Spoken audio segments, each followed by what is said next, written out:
எல்லாரும் அமருவோம்.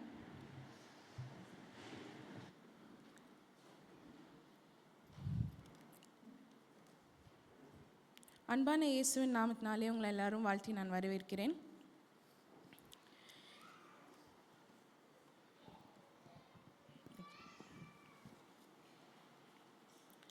இன்றைக்கி உங்களை எல்லாரையும் நான் பார்க்குறதுக்கு ரொம்ப மகிழ்ச்சியாக நான் ஃபீல் பண்ணுறேன். ஸோ இங்கே நெகடி சர்ச்சில் இருக்கும் போது எனக்கு பூனேயில் ஒரு ஹோம் சர்ச் மாதிரி எனக்கு ஒரு சந்தோஷமாக இருக்குது. ஸோ நான் நேற்று சொன்ன மாதிரி மாதத்துக்கு ஒரு வாட்டி நான் யூபிஎஸில் படிக்கும் போது நான் இங்கே வந்து அட்டன் பண்ணிவிட்டு மற்ற ஸ்டூடெண்ட்ஸ் ப்ராக்டிக்கல் மினிஸ்ட்ரி ஸ்டூடெண்ட்ஸ் வருவாங்க. ஸோ அவங்க கூட அட்டன் பண்ணிவிட்டு அதுக்கப்புறம் நான் அவங்க கூட போயிடுவேன். பட் யார் கூட இன்ட்ராக்ட் பண்ணது கிடையாது. ஸோ அதனால் எனக்கு உங்களை பர்சனலாகவும் நிறைய பேர் எனக்கு தெரியாது. ஸோ இந்த திருச்சபை எங்களோட ஜான் வெஸ்லி மெத்தடிஸ்ட் சர்ச் போண்டாக்கும் ஒரு நல்ல உதவியாக இருந்திருக்கீங்க. அதுக்காக கமிட்டி மெம்பர்ஸ்க்கும் பாஸ்டருக்கும் நான் நன்றி செலுத்துகிறேன். ஸோ எங்களோட பில்டிங் ப்ராஜெக்ட்காக உங்கள் கமிட்டி எங்களுக்கு சாங்ஷன் பண்ண 25,000க்கும் நான் உங்கள் எல்லாருக்கும் நான் நன்றி தெரிவித்துக் கொள்கிறேன். அதே போல் இனி எங்கள் அழைத்து வந்த பாஸ்டருக்கும் பாஸ்டர் அம்மாக்கும் அப்புறம் கமிட்டி மெம்பர்ஸ்க்கும் நான் நன்றி செலுத்துகிறேன். இந்த வாய்ப்பை எனக்கு அளித்த ஆண்டவராகிய இயேசு கிறிஸ்துவுக்கும் என்னோட நன்றியை நான் தெரிவித்துக் கொள்கிறேன். ஸோ இன்றைக்கு நம்ம செய்தி கடந்து செல்றதுக்கு முன்பதாக நம்ம ஜெபம் செய்வோம். அன்புலேசப்பா, அந்த நாளுக்காக நன்றி ஆண்டவரே. ஆண்டவர் இந்த நேரத்தில் கூட ஆண்டவரை நாங்கள் உங்களோட வார்த்தையை நாங்கள் கேட்கும் போது ஆண்டவர் நீங்கள் ஆண்டு எங்கள் கூட பேசுங்க. ஆண்டவர் உங்கள் வார்த்தையை நாங்கள் கேட்கும் போது வேறு எந்த விதமான டிஸ்டர்பன்ஸும் எங்களை வந்ததை அணுகாதபடி நீங்கள் ஆண்டு எங்களை காத்துக்கொள்ளுங்க. இயேசுவின் ஜீவிக்கும் நல்ல பிதாவே, ஆமென். சங்கீதம் 127 அதிகாரம் 3வது வசனத்தில், இதோ பிள்ளைகள் கர்த்தரால் வரும் சுதந்திரம், கற்பத்தின் கனி அவரால் கிடைக்கும் பலன் என்று சொல்லப்பட்டிருக்கிறது. ஆனால் இன்றைக்கி நம்ம ஒரு பெண் குழந்தையை நம்ம எடுத்துக்கொண்டால் அதுக்கு நம்ம நிறைய விதமான பாகுபாடு காட்டி அவங்கள ஒதுக்கி விடுகிறோம். கற்பத்தில் இருக்கும் போதே அவங்கள அழிக்கணும் என்று சில பேரண்ட்ஸ் யோசிக்கிறாங்க. அதே போல் அவங்களே வளர்ந்து வரும்போது அவங்களை துன்பப்படுத்துகிறோம். அவங்களே கடத்தி அவங்களை கற்பழித்து அவங்களை கொடூரமாக நம்ம கொலை செய்கிறோம். இன்றைக்கி நிறைய கண்ட்ரீஸ்லையுமே நிறையா இதுலேயுமே நம்ம நேற்று கூட நம்ம நைஜீரியா பற்றி பார்த்தோம். ஸோ அங்கேயும் நிறைய விமனுக்கு அகெயின்ஸ்டாக நடக்கிற கொடுமைகளை நம்ம அறிந்து கொள்கிறோம். ஸோ இன்றைக்கி நிறைய இடத்துல பெண்களுடைய கதைகள் எல்லாமே கண்ணீரால் எழுதப்பட்டிருக்கிறது. நிறைய பெண்களுக்கு இன்னும் கல்வி கிடைக்காமல் இருக்கிறது. அதே போல் சிறு வயதிலே அவங்களை கல்யாணம் அவர்களுக்கு செய்து வைத்துக்கிறார்கள். அதே போல் அவர்களை கடத்தி விட்டு ஆர்கன் டிராஃபிக்கிங் ஒரு ப்ராஸ்டியூஷனுக்கு அவங்கள அனுப்பி விடுகிறார்கள். அதே போல் அவங்கள கற்பத்தில் இருக்கும் போதே அவங்கள அழிக்கணும் என்று நினைத்து நிறைய பேர் அவங்க கொடுமைப்படுத்தி இருக்கிறோம். இன்றைக்கி நம்ம ஒரு சமுதாயத்தில் இருக்கிறோம். ஆண்களை கொண்டாடுகிற ஒரு சமுதாயத்திலையும் பெண்களை கொடுமைப்படுத்துகிற சமுதாயத்தில் நம்ம இன்றைக்கி வாழ்ந்து கொண்டு இருக்கிறோம். இன்றைக்கி நிறைய நாட்டில் பெண்களுக்கு அகெயின்ஸ்டாக அவங்க செயல்படுற இதில் பெண்கள் அவங்களுக்காக உரிமை தேர்ந்து கொண்டு அதுக்காக அவங்க முயற்சி எடுத்துகிட்ருக்காங்க. ஒரு சிறு பையன் அவனோட ஃபிஷ் டேங்க்கில் ஒரு கல் இருந்தது. ஸோ அந்த கல்லை எடுத்துகிட்டு போய் அவன் சரி இது பார்க்குறதுக்கு ரொம்ப நல்லா இருக்கே, அதனால் நான் இதை எப்படியாவது நான் விற்கணும் அப்படின்னு சொல்லி அவர் அந்த கல்லை எடுத்துக்கொண்டு அவன் ரோட்டில் நடந்து போயிட்டுருக்கான். ஸோ ரோட்டில் நடந்து போயிட்டுருக்கும் போது ஃபஸ்ட்டாக அவனுக்கு ஒரு அரிசி கடை ஒரு அரிசி கடை இருக்குது. ஸோ அதில் போய் சரி நம்ம இந்த கல்லை நம்ம விற்று பார்ப்போம், எப்படி இருக்குது, நம்ம எவ்வளோ மதிப்பு அந்த கல்லுக்கு இருக்குது அப்படின்னு சொல்லி அந்த பையன் அந்த கல்லை அந்த அரிசி கடைக்கு கொண்டு போகிறான். ஸோ அந்த அரிசி கடைக்காரன் சொல்கிறான், இல்லை இந்த கல்லெல்லாம் நான் இங்கே அக்செப்ட் பண்ண மாட்டேன், நீ இங்கேருந்து எடுத்துகிட்டு போய்க்கோ, இது எனக்கும் இது என்னோட கடைக்கும் சம்மந்தமே கிடையாது அப்படின்னு சொல்லிட்டு அங்கே அனுப்பி விடுறாங்க. ஸோ அதுக்கப்புறமாட்டி கொஞ்ச நேரம் கழித்து இன்னொரு கடைக்கு போகிறான். அதே போல் இன்னொரு கடைக்கு போகிறான். எல்லா கடையிலையும் காய்கறி கடைக்கு போகிறான். ஸோ அங்கேயும் நாங்கள் இங்கே கல்லெல்லாம் நாங்கள் விற்க மாட்டோம், ஒன்லி காய்கறியை மட்டும் தான் நாங்கள் விற்போம், அதனால் நீ இந்த கல்லை எங்களுக்கு எந்த இதுக்கும் எனக்கு பிரயோஜனமாக இருக்காது, நான் ஒரு பைசா கூட நான் கொடுக்க மாட்டேன், ஸோ நீ இந்த கல்லை நீ எடுத்துகிட்டு போயிரு அப்படின்னு சொல்லி அந்த பையனை அங்கேருந்து விரட்டி விடுறாங்க. அப்படியே கொஞ்சம் தூரம் நடந்து போன பிறகு அங்கே ஒரு ஜுவல்லரி ஷாப் இருக்குது. ஸோ அந்த ஜுவல்லரி ஷாப்பில் போன உடனே அந்த பையன் சொன்னால், சரி நம்ம கடைசியாக ஒரு ட்ரை பண்ணலாம், நம்ம இந்த ஜுவல்லரி ஷாப்புக்குள்ளே என்ட்ரி கொடுத்து நம்ம இந்த கல்லுக்கோட மதிப்பு என்ன அப்படின்னு தெரிந்து கொள்ளலாம்னு சொல்லிட்டு அந்த சிறு பையன் அந்த ஜுவல்லரி ஷாப்புக்கு வெளியே நின்று அங்கே அந்த ஐயாவை கூப்பிட்டு, ஐயா நான் ஒரு இது விற்க வந்திருக்கேன், எனக்கு இது எவ்வளோ மதிப்புன்னு சொல்லுங்கன்னு சொல்லி கேட்டான். ஸோ அது அந்த ஐயா பார்த்த பிறகு சரி நீ உள்ளவான்னு சொல்லிவிட்டு அந்த கல்லை எடுத்து பார்க்கும்போது அது ஒரு நல்ல ஒரு ரேரான ஒரு டைமண்ட் பீஸ். ஸோ இன்றைக்கும் நம்ம இப்போ அந்த கல் வந்து தான் பெண்கள். ஸோ இந்த கல்லோட மதிப்பு வந்து ஃபிஷ் டேங்க்கில் இருக்கும்போது அது வந்து அவங்களோட வீடு. ஸோ அங்கே இருக்கும்போது அவங்க நல்லா இருக்காங்க. ஆனால் வெளியில் சமுதாயத்தில் வரும்போது அவங்களுக்கு ரெஸ்பெக்டோ, அவங்களுக்கு வந்து வேறு எந்த விதமான ஒரு நியாய தீர்ப்போ இல்லை ஜஸ்டிஸோ எதுவுமே அவங்களுக்கு கிடைக்கிறது இல்லை. ஸோ அவங்களோட மதிப்பு அவங்களுக்கு தெரியாமல் இருக்குது. ஆனால் இந்த கல்லோட மதிப்பு, அதாவது இந்த பெண்ணோட மதிப்பு எப்போ தெரியுதுன்னா, அதோட சிருஷ்டிகர் கையில் போகும்போது தான் அந்த கல்லோட மதிப்பே அங்கே தெரிகிறது. ஸோ இன்றைக்கு கூட நம்ம வந்து 3 தலைப்பின் கீழாக நம்ம இன்றைக்கி தியானம் செய்ய போகிறோம். Right, justice, action. Right, justice, action. So இதுதான் விமென்ஸ் டேக்கான தீமாக இருக்குது. ஸோ அதை எடுத்து இன்றைக்கி தியானம் செய்வோம். ஸோ முதலாவதாக நான் ஷேர் பண்ண விரும்புகிற ஒரு இது, ஆண்டவர் பெண்ணுடைய உரிமையை உறுதிப்படுத்துகிறார். ஆண்டவர் பெண்ணுடைய உரிமையை உறுதிப்படுத்துகிறார். ஸோ நம்ம வாசிக்க கேட்ட என்னாகமம் 27வது அதிகாரம் 1-11 வசனத்துக்கு நாம் திருப்பி வைத்துக்கொள்வோம். என்னாகமம் 27வது அதிகாரம் 1-11 வசனம். ஸோ இங்கே நம்ம வந்து ஜேலோபாத்தின் குமார்த்திகளை குறித்து நம்ம பார்க்குறோம். ஸோ இங்கே ஜேலோபாத்தின் குமார்த்திகளுக்கு அவங்களுக்கு வந்து ஒரு கோரிக்கையை வந்து மோசேயிடம் வந்து வைக்கிறாங்க. ஸோ என்ன கோரிக்கை வைக்கிறாங்க அப்படின்னு நம்ம பார்த்தோம் என்றால், இவங்களுக்கு வந்து ஜேலோபாத் அவர்களுக்கு 5 குழந்தைகள் இருக்காங்க. எல்லாருமே பெண் குழந்தைகள். அவங்க மாலா, நோவா, ஹொக்லா, மிக்லா அண்ட் டெர்சா. ஸோ இவங்களுக்கு வந்து ஜேலோபாத் அவர்களுக்கு ஆண் பிள்ளைங்கள் எதுவுமே இல்லை. ஸோ இவங்க வந்து மனாசே கோத்திரத்தை சேர்ந்தவர்கள். ஸோ இவங்களுக்கும் மனாசே கோத்திரமும் எஃப்ரைம் கோத்திரார்களுக்கும் யோசேப்பு மூலமாக 2 பங்காக பிரித்து அவங்களுக்கு வந்து அவங்களுக்கு அங்கே சொத்து வந்து அவங்களுக்கு அங்கே பிரிக்கப்படுகிறது. ஸோ இங்கே வந்து இவங்க என்ன சொல்கிறாங்கன்னா, ஜேலோபாத் அவர்கள், அதாவது அவங்களோட அப்பா வந்து ஜேலோபாத் வனாந்திரத்தில் இறந்து போனாங்க. ஆனால் கோராவோட சம்மந்தப்பட்ட பாவத்தில் ஈடுபட்டு அவங்க வந்து இறந்து போகல. ஆனால் தன்னுடைய பாவத்திலேயே அவங்க வந்து என்ன பண்ணாங்க, வனாந்தரத்தில் இறந்து போனாங்க என்று அங்கே ஒரு கோரிக்கை வைக்கிறாங்க. அதனால் எங்களோட அப்பா பேர் கோத்திரத்திலிருந்து அழிந்துடக்கூடாதுன்னு சொல்லி அவங்க என்ன பண்ணுறாங்க, ஒரு கோரிக்கையை மோசையிடம் வைக்கிறாங்க. எங்களுக்கும் எங்கள் சொத்தில் பங்கு வேணும் அப்படின்னு சொல்லி அவங்க ஒரு கோரிக்கை வைக்கிறாங்க. ஸோ இங்கே கோரிக்கை வைக்கும் போது மோசேக்கு ஒரே குழப்பமாக இருக்குது. சரி, இப்போ என்ன பண்ணலாம் நம்ம அப்படின்னு சொல்லி ஆண்டவர்கிட்ட அவங்க வந்து மோசே அவர்கள் வந்து போகும்போது, இதுக்கு முன்னாடி சட்டம் எப்படி இருந்ததுன்னா, ஸோ லேவியராகமத்தில் நீங்கள் பார்த்தீங்க என்றால் அங்கே வந்து ஒரு சட்டம் இருந்தது.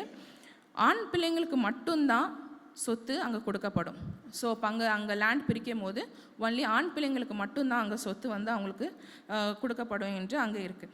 பட் ஆனால் இங்கே பெண் குழந்தைகள் வந்து இங்கே வந்து மோசையிடம் வந்து எங்களுக்கும் இந்த நிலத்தில் எங்களுக்கும் பங்கு இருக்குது அப்படின்னு அவங்க வந்து கேட்குறாங்க. ஸோ இதில் வந்து ஆண்டவர் வந்து ஒரு அழகான வந்து ஒரு பதிலை சொல்கிறார். ஆண்டவர் அவங்களோட கோரிக்கையை அங்கீகரித்து அவளுக்கு பதில் கொடுக்கிறார். ஸோ இங்கே வந்து வசனம் 8-11 வசனத்தில் நாம் பார்த்தோம் என்றால், ஆண்டவர் வந்து அங்கே ஒரு புது சட்டத்தை அங்கே வந்து உண்டாக்குறார். இப்போது மனிதன் இறந்த பிறகு அவங்களுக்கு வந்து ஆண் பிள்ளைகள் இல்லைன்னா அந்த சொத்து வந்து யாருக்கு போகணும், பெண் பிள்ளைங்களுக்கு போகணும். அப்படி அந்த குடும்பத்தில் பெண் குழந்தைங்களும் இல்லைன்னா அந்த சொத்து யாருக்கு போகணும், அவங்களோட அப்பாவோட தம்பிங்களுக்கு போகணும். அப்படி அவங்க அப்பா வீட்டில் அவங்களுக்கு தம்பியும் இல்லைன்னா, அதாவது அவங்களோட கிட்ட சொந்தத்துக்கு யாருக்காச்சுக்கு அவங்களுக்கு வந்து அந்த சொத்து வந்து போய் சேரும் அப்படின்னு சொல்கிறோம். இன்றைக்கி இந்த கதையில், இந்த நரேட்டிவ்லேருந்து நம்ம என்ன பார்க்குறோம் என்றால், இது அவங்களோட நீதி சம்மந்தப்பட்ட ஒரு காரியம் கிடையாது. இது அவங்க வந்து எங்களுக்கு உரிமை இருக்குது, அதனால் நாங்கள் வந்து போராடணும் அப்படின்ட்டு கிடையாது. இது அவங்களோட அடையாளம், ஒவ்வொரு பெண்ணோட அடையாளம். ஸோ இங்கே வந்து ஆண்டவர் அவங்களோட உரிமையை அங்கீகரித்து அவங்களுக்கு வந்து பதிலளிக்கிறார். சரி, இதோட பதில் வந்து யோசுவா 17வது அதிகாரம் 3வது வசனத்துலேருந்து 6வது வசனத்தில் அங்கே நிலத்தை பங்கு பிரிக்கும் போது அங்கே ஜேலோபாத்தின் குமார்த்திகளுக்கும் அங்கே இடத்தை யோசுவாவும் எலியேசரும் கொடுக்கறதே நம்ம அங்கே வாசிக்கலாம். ஸோ இது வந்து ஆண்டவர் சரி இந்த இதில் என்னாகமத்தில் ஒரு இதில் பகுதியில் போட்டிருக்காங்க, அதுக்கப்புறம் என்ன நடந்தது அவங்களுக்கு கொடுக்கல அப்படின்ட்டுலாம் எதுவுமே சொல்லலை பைபிள். ஆனால் பைபிள் திருப்பியுமாக அவங்களுக்கு கரெக்டாக அந்த பங்கு போனது என்று பைபிளில் ரெக்கார்ட் ஆகிருக்கு. யோசுவா 17வது அதிகாரம் 3-6வது வசனத்தில். சரி, இது வந்து மோசே காலத்தில் நடந்தது நம்ம சொல்லலாம். ஆனால் இதுக்கு முன்பதாகவே ஒரு நபர் வந்து ஆல்ரெடி பெண் குழந்தைங்களுக்குமே அவங்க வந்து என்ன பண்ணாங்க, சமமாக அவங்களோட சொத்தை பிரித்தார்கள் என்று இங்கே நம்ம வேதாமத்தில் வாசிக்கலாம். யாராவது சொல்ல முடியுமா யார் அதுன்ட்டு? மோசே காலத்துக்கு முன்பதாகவே யாரோ ஒரு நபர் பைபிளில் இருந்து கரெக்டாக எல்லாருக்குமே அவங்க வந்து ஈக்குவலாக பங்கு கொடுத்தாங்க. சொத்தில் பெண் குழந்தைங்களுக்கும் பெண் பிள்ளைங்களுக்கும் அவங்க வந்து சொத்தை கொடுத்தாங்கன்னு என்று பைபிளில் இருக்குது. யாராவது சொல்ல முடியுமா? எடுத்தவர்கள் வாசிங்கள். யோபு 42வது அதிகாரம் 15வது வசனம். யோபு 42வது அதிகாரம் 15வது வசனம்.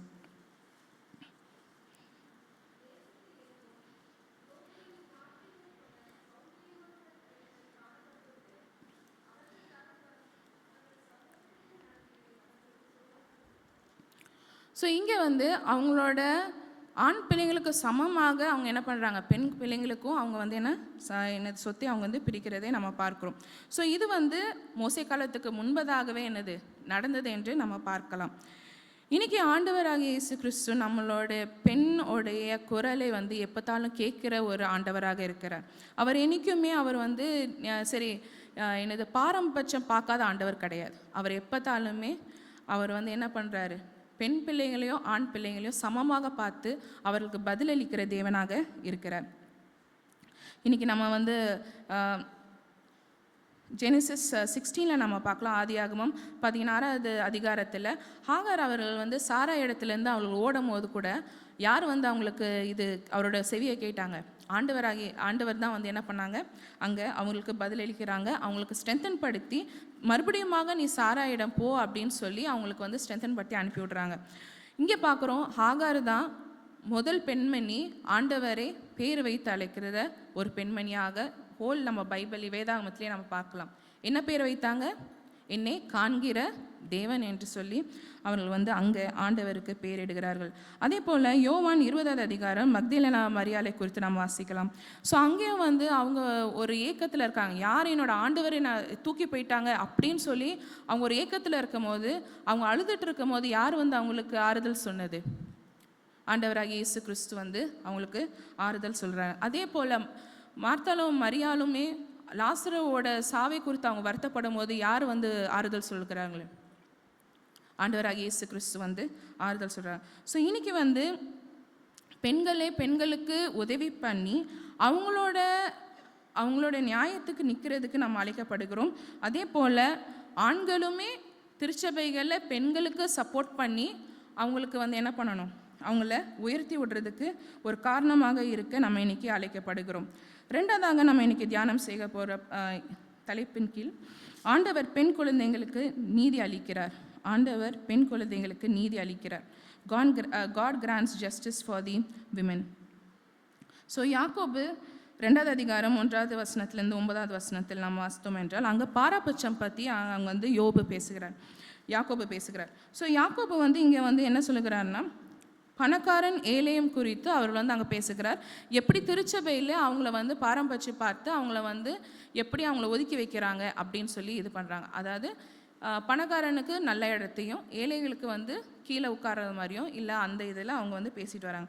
இன்றைக்கி நான் இந்த டெக்ஸ்ட்டை நான் செலக்ட் பண்ணதுக்கான இது என்னென்னா, இதுக்கு பின்னதாக வசனம் 10 அங்கே ஒரு இது இருக்கும். வசனம் 9லேருந்து 10 நம்ம வாசித்து பார்த்தோம் என்றால் அங்கே வந்து அழகாக ஒன்று சொல்லியிருக்கு.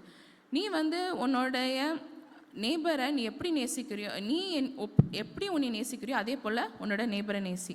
அதே போல் நீ வந்து பாரபட்சம் பார்த்த என்றால் நீ வந்து என்னது பாவம் செய்கிறாய் என்று சொல்லி அங்கே வந்து நம்ம பார்க்குறோம். ஸோ இன்றைக்கி வந்து நம்மளோட ஜெண்டர் இதுலேயும் நம்ம ஆண் பெண் என்று நம்ம பாரபட்சம் பார்த்தாலும் நம்மளும் என்ன பண்ணுறோம், பாவத்துக்குள்ளாக நம்ம தள்ளப்படுகிறோம். ஸோ இன்றைக்கு வந்து நம்ம பாரபட்சம் பார்க்காம எல்லா இடத்துலையும் ஆண்களுக்கும் சரி பெண்களுக்கும் சரி கரெக்டாக நீதி வந்து வழங்க வேண்டும். ஸோ இது வந்து பெண்ணுக்கு தனியான நீதி ஆணுக்கு தனியான நீதிலாம் கிடையாது. 2 பேருக்குமே என்னது ஈக்குவலாக அவங்களோட நீதியை அவங்களுக்கு வழங்கப்படணும். லூக்கா 18வது அதிகாரம் 1வது வசனத்துலேருந்து 8வது வசனத்தில் அங்கே ஒரு விதவை குறித்து நாம் பார்க்குறோம். லூக்கா 18வது அதிகாரம் 1வது வசனத்துலேருந்து 8வது வசனம். ஸோ அங்கே வந்து ஒரு விதவை வந்து அங்கே பார்த்தோம் என்றால் அங்கே ஒரு நியாயாதிபதி இருக்கிறார்கள். அவங்கக்கிட்ட வந்து மறுபடியுமாக அவங்க வந்து நியாயத்தை கேட்டு அவங்க வந்து போராடி கொண்டு இருக்கிறாங்க. ஸோ அங்கே நம்ம என்ன பார்க்குறோம் என்றால் அந்த நியாயாதிபதி தேவனுக்கும் கீழ்ப்படியில், அதே போல் மனிதருக்கும் அவங்க வந்து மரியாதை செலுத்தலை, அதாவது ரெஸ்பெக்ட் கொடுக்கல. ஸோ அப்படி இருக்கிற ஒரு சூழ்நிலையிலையும் இந்த பெண்மணி இந்த விதவை மறுபடியுமாக அங்கே போய் நியாயம் கேட்டதுனால அந்த நீதிமான் நியாயாதிபதி அவர்களுக்கு வந்து என்ன பண்ணுறாங்க, நியாயத்தை கொடுக்குறாங்க. ஸோ இதை சொல்லிட்டு ஆண்டவர் இயேசு கிறிஸ்து கடைசி வசனங்களை அங்கே சொல்கிறார், இவ்வளோ செய்கிற என்னது ஒரு அநீதியான ஒரு நியாயாதிபதி இப்படியாக செய்யும் போது ஆண்டவர் வந்து எவ்வளோ நீதி வந்து வழங்கணும். ஸோ அதை குறித்து இங்கே நம்ம பார்க்கலாம். ஸோ இன்றைக்கி வந்து இந்த லூக்கா 18வது அதிகாரம் 1-8 வசனம் நம்மளுக்கு வந்து ஒரு தைரியத்தை கொடுக்கறது. என்ன என்றால், பெண் குழந்தைங்களுக்கு என்னது நீதி வந்து ஆண்டவர் வந்து வழங்குவார். நம்ம எவ்வளோ கண்ணீர் விட்டாலும் சரி, எவ்வளோ நம்ம புலம்பி நம்ம அழுதாலும் சரி, ஆண்டவர் நம்ம ஜெபத்தை கேட்குறவராக இருக்கிறார். பெண் குழந்தைங்களுக்கும் சரி, ஆண் குழந்தைங்களுக்கும் சரி, அவர் வந்து நீதியை அளிக்கிற தேவனாக காணப்படுவார். மூன்றாவதாக, ஆண்டவர் பெண்ணுடைய முயற்சியை எடுக்க உதவி செய்கிறார். ஆண்டவர் பெண்ணுடைய முயற்சியை எடுக்க உதவி செய்கிறார். ஸோ இங்கே நம்ம பார்த்தோம் என்றால், எஸ்தர் 4வது அதிகாரத்தை நம்ம திருப்பி வைத்துக்கொள்வோம். எஸ்தர் 4வது அதிகாரம். ஸோ இங்கே பார்த்தோம் என்றால், மொர்தெகாய் அவர்கள் வந்து எஸ்தர் வந்து ராணியான பிறகு ஹாமான் வந்து ஒரு தீய ஒரு பிளானை வந்து போடுறாரு. ஸோ அதை போட்ட உடனே அவர் என்ன பண்ணுகிறாருன்னா, மொர்தெகாய்க்கு நியூஸ் வருது, அதாவது யூதர்கள் எல்லாரையும் இப்போ அழிக்க போகிறாங்க அந்த தேசத்தில். ஸோ அதை வந்து மொர்தெகாய் எப்படியாவது வந்து எஸ்தர் கிட்ட சொல்லணும், எஸ்தர் ராணி கிட்ட சொல்லணும்னு சொல்லி ஒரு இது பண்ணி அவர் வந்து அங்கே பேலஸ்க்கு முன்பதாக, அரண்மனைக்கு முன்பதாக நின்று அவர் வந்து அங்கே பேசிகிட்டு இருக்கார். ஸோ அங்கே மொர்தெகாய் வந்து எஸ்தர் கிட்ட சொல்கிறார், நீ வந்து எப்படியாவது எங்களுக்கு பதிலாக நீ வந்து ராஜா கிட்ட நீ போய் பேசணும்னு சொல்லி எஸ்தர் கிட்ட அவங்களை வந்து சொல்கிறாங்க. ஸோ வசனம் 10 பார்த்தோன்னா, எஸ்தருக்கு வந்து எஸ்தர் ராணிக்கு அவங்களோட மக்கள் மேலே ஒரு பெரிய கன்சர்ன் இருந்தது. ஆனால் அவள் வந்து அங்கே என்ன பண்ணவில்லை, அவங்க வந்து ஃபஸ்ட்டு உடனே எடுத்த உடனே நான் போய் பேச போகிறேன் அப்படின்னு சொல்லலை. அதுக்கு ஒரு காரணம் இருந்தது. என்னென்றால், அவங்களுக்கு வந்து இப்போ யாருமே ராஜாவுக்கு முன்பதாக யாருமே சும்மா போய் நிற்க முடியாது. அவங்க அழைத்தா மட்டும்தான் என்ன பண்ண முடியும், ராஜாவுக்கு முன்பதாக அது போக முடியும். அது ராணியாக இருந்தாலும் சரி, வேறு யாராக இருந்தாலும் சரி. ஸோ எஸ்தர் ராணி அங்கே வந்து ஒரு சொல்கிறாங்க, என்னையே கூப்பிட்டே அவங்க என்னது 30 நாளாக ஆச்சு, அதனால் நானும் அங்கே போய் என்ன பண்ண முடியாது, நாங்கள் நிற்க முடியாது, நான் இப்போ போனால் என்னையை கொண்டுருவாங்க அப்படின்னு சொல்லி சொல்கிறாங்க. ஸோ வசனம் 14 பார்க்குறோம், மொர்தெகாய் வந்து அவருக்கு எஸ்தருக்கு திருப்பியுமாக ஒரு பதில் சொல்கிறார். நீங்கள் இப்போ வந்து நீங்கள் அமைதியாக இருந்தீங்கனாலும் என்ன பண்ணும், விடுதலை வந்து யூதர்களுக்கு வேறு எங்கேயாவது வரும், ஆனால் நீயும் உன் குடும்பத்தும் என்னது அழிந்து போவீங்க அப்படின்னு சொல்லி மொர்தெகாய் எஸ்தர் கிட்ட சொல்லுகிறதை நாம் பார்க்குறோம். அதுக்கப்புறமாக தான் எஸ்தருக்கு வந்து ஒரு எண்ணம் வருது, இல்லை நான் தான் இந்த பொசிஷன் வந்து எனக்கு ஆண்டவர் என்னது கொடுத்தது வந்து எதுக்காக, என்னோடய மக்களை காப்பாற்றுறதுக்காக. மொர்தெகாய் சொன்ன பிறகு அவர் வந்து தெளிந்து கொண்டு முன்பதாக அவர்களும் செல்கிறார். அதுக்கப்புறமாக மொர்தெகாய் கிட்ட சொல்கிறாங்க, நீங்கள் எல்லோரும் ஃபாஸ்டிங் இருந்து நீங்கள் ப்ரேயர் பண்ணுங்கள், நானும் ஃபாஸ்டிங் இருந்து ப்ரேயர் பண்ணுறேன், அதுக்கப்புறம் நான் ராஜாவை போய் பார்க்குறேன். ஸோ இன்றைக்கும் நம்மளோட சமுதாயத்தில் நம்மளும் என்ன பண்ணுறோம், ஒரு பொசிஷனில் இருக்கிறோம், ஒரு நல்ல ஒரு பொசிஷனில் இருக்கிறோம், ஒரு எஜுகேஷனலோட இன்ஸ்டியூஷனுக்கு ஹெட்டாக இருப்போம், இல்லைனா நம்ம சர்ச்சில் கமிட்டி மெம்பர்ஸில் ஒரு நல்ல ஒரு பொசிஷனில் இருப்போம். ஆனால் நம்ம பெண்களுக்கு நம்ம வந்து அந்த கொடுக்க வேண்டிய ரெஸ்பெக்டும் அந்த இதையும் நம்ம கொடுக்கலன்னா, நம்மளோட ஆண்டவர் நம்மளுக்கு கொடுத்த பதவியில் நம்ம ஃபெயில் ஆகிறோம் தான் நான் சொல்லுவேன். ஸோ இன்றைக்கி வந்து இன்றைக்கி இந்த திருச்சபையை நான் பார்க்கும்போது நான் ரொம்ப சந்தோஷப்படுறேன். ஏன்னா நேற்று வந்து நிறைய பெண்கள் இங்கே இருந்தாங்க ரிட்ரீட்டுக்கு, ஆனால் அவங்களுக்கு பின்னாடி ஆண்களும் நிறைய பேர் இங்கே வேலை பார்த்தாங்க. ஸோ நிறைய பேர் இங்கே வந்து இருந்து ஹெல்ப் பண்ணாங்க. ஸோ ஒவ்வொரு முயற்சியிலையும் அவங்களோட ஹெல்ப் இருந்தது. அதுக்கப்புறம் ஈவன் காய்கறி கட் பண்ணுறதுல இருந்தாலும் சரி, ஈவன் வேறு எந்த வேலையில இருந்தாலும் சரி, இங்கே யூத்து கூட வந்து யாருமே ஓகே இது பெண்கள் அதனால் நாங்கள் வந்து ஹெல்ப் பண்ண மாட்டோம் அப்படின்னு எதுவுமே சொல்லாமல் எல்லாருமே கூட இருந்து அவங்க வந்து என்ன பண்ணாங்க, ஹெல்ப் பண்ணாங்க. ஸோ அதை பார்க்கும்போது எனக்கு வந்து ரொம்ப சந்தோஷமாக இருக்குது. இன்னொன்று நான் உங்ககிட்ட சொல்ல விரும்புகிறேன், பாஸ்டர் அம்மாவை எனக்கு போன ஃபெப்ரவரி மாதம் தெரியும். அதாவது இதுக்கு முந்தின வருஷம் 2025 ஃபெப்ரவரி மாதம் தான் நான் பாஸ்டர் அம்மாவை நான் கொல்கட்டாவில் நான் சந்தித்தேன் ஒரு மீட்டிங்கில். ஸோ அப்போது வந்து எனக்கு பாஸ்டர் அம்மா எனக்கு யாருன்னே அவங்கள தெரியாது ஃபஸ்ட்டு நான் இது பண்ணும்போது இன்ட்ராக்ட் பண்ணும்போது. ஸோ அதுக்கப்புறம் லேட்டராக இன்ட்ராக்ட் பண்ணும்போது எனக்கு ஃபஸ்ட்டு ஆப்பர்ச்சுனிட்டி அவங்களோட பேப்பரோட மாடரேட்டராக இருக்கிறதுக்கு எனக்கு ஒரு சான்ஸ் கொடுத்தாங்க. ஸோ அது மட்டும் இல்லாமல் அது முடிஞ்ச பிறகு அவங்க பொசிஷன்லேருந்து அவங்க வெளியே வந்தாங்க. அட்டிலேருந்து association of theological teachers of இந்தியாவிலேருந்து அவங்க வெளியே வரும்போது இனி அந்த பொசிஷனில், அதாவது ஜாயின்ட் செக்ரட்டரி போஸ்ட்டுக்கு என்னை ரெக்கமெண்ட் பண்ணிவிட்டு அவங்க வந்து வெளியே வந்தாங்க. அதே போல் அவங்க சொன்னாங்க, உனக்கு சான்ஸ் கிடைக்கும் போது நான் உன்னை கூப்பிடுறேன் அப்படின்னாங்க. நானும் சரி சும்மா சொல்கிறாங்க அப்படின்ட்டு நானும் அதை ரொம்ப லைட்டாக எடுத்துக்கிட்டேன். ஐ தாட் ஐ வாஸ் அப்படின்ட்டு எடுத்தேன். பட் ஆனால் அவங்க இந்த ஜனவரி மாதம் எனக்கு ஃபோன் பண்ணி நீங்கள் வரியா அப்படின்ட்டு என்கிட்ட கேட்கும்போது எனக்கு ரொம்ப சந்தோஷமாக இருந்துச்சு. நான் எதுக்கு இதை சொல்கிறேன்னா, பாஸ்டர் அம்மா உங்களுக்கு கிடைச்சது வந்து ஒரு லக்கியான ஒரு பாஸ்டர் அம்மா. ஆக்சுவலி அவங்க வந்து பெண்களுக்கு வந்து நல்லா ஒரு சப்போர்ட்டாக இருக்கிற ஒரு பாஸ்டர் அம்மா அவங்களுக்கு கிடச்சிருக்காங்க. நான் எதுக்கு சொல்கிறேன்னா, எந்த எல்லா தியாலஜிக்கல் சர்க்கிள்லையும் இல்லை வெளியிலையும் ஒரு பெண் வந்து மேலே வரும்போது இன்னொரு பெண்ணு தான் கீழே இழுத்து விடுவாங்க, ரைட்? ஸோ இங்கே வந்து உங்கள் பாஸ்டர் அம்மா அப்படி இழுத்து விடாமல் உங்களுக்கு சப்போர்ட் பண்ணி, நேற்றுமே நான் நிறைய விஷயத்தில் பார்த்தேன், அவங்க வந்து எல்லா இதுலேயும் கூட இருந்து உங்களுக்கு ஹெல்ப் பண்ணி ஒரு ஸ்டெப்லேயும் வந்து அவங்க என்ன பண்ணுறாங்க, நிறையா இது பண்ணாங்க. நான் பாஸ்டர் அம்மாவுக்கு நான் நிறைய கடமைப்பட்டிருக்கேன். என்னை நிறைய விஷயத்தில் என்னைய முன்னாடி நிறுத்தி என்னைய வந்து எனக்கு யாரும் அவங்களுக்கு பர்சனலாக எனக்கு அவ்வளோவா தெரியாத நேரங்களிலையும் எனக்கு வந்து நிறையா ஹெல்ப் பண்ணியிருக்காங்க. ஸோ அதனால் நான் பாஸ்டர் அம்மாவுக்கு நான் இந்த நேரத்தில் நன்றி சொல்கிறேன். அண்டு எதுக்குன்னா, ஆண்டவர் அவங்கள வைத்து தான் என்னையை இங்கே உயர்த்தியிருக்கார். ஸோ இதே போல் தான் நம்மளோட ஒரு சிச்சுவேஷனில் நம்ம இருக்கும் போது நம்மளும் அடுத்த பெண்களையும் நம்மளோட வீட்டில் இருக்கிற பெண்களையும் நம்ம வந்து என்ன பண்ணணும், உயர்த்தணும். அதுக்காக நம்ம வந்து என்ன பண்ணணும், முயற்சி நம்ம எடுக்கணும். ஸோ இன்றைக்கு வந்து நம்ம வந்து இந்த உலகத்தில் வந்து நிறைய விதமான ஒரு ஜட்ஜ்மெண்ட் கீழாக நம்ம போகிறோம். பெண்கள் வந்து ஓகே இது பண்ணுறாங்க, அவங்களுக்கு வந்து நம்ம எந்த ஹெல்ப்பும் பண்ணக்கூடாது அப்படின்னு இருக்கிற ஒரு சைலண்ட்டான ஒரு சிச்சுவேஷனில் இல்லாமல் நம்ம வெளியே வந்து நம்ம அவங்களுக்கு உதவி செய்யணும். இன்றைக்கி பெண்களுடைய வாழ்க்கையில் நிறைய கொஸ்டின்ஸ் இருக்கும். சும்மாவே வந்து நம்ம வந்து கொஸ்டின்ஸில் வந்து நம்ம நிறையா சொல்லிகிட்டே போகலாம்.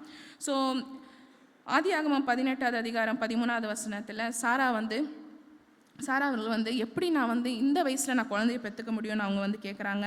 ரெபேக்கா அவர்கள் ஆதியாகமம் 25வது வசனம் 22வது வசனத்தில் அங்கே இது எதுக்கு எனக்கு நடக்குது அப்படின்னு சொல்லி ஒரு கேள்வியை அங்கே எழுப்புகிறாங்க. அதே போல் மக்தேல் மரியாள் மார்க் 16வது அதிகாரம் 3வது வசனத்தில் யார் எனக்கு இந்த கல்லை வந்து நவுட்டுவார்கள் என்று அங்கே கேட்குறாங்க.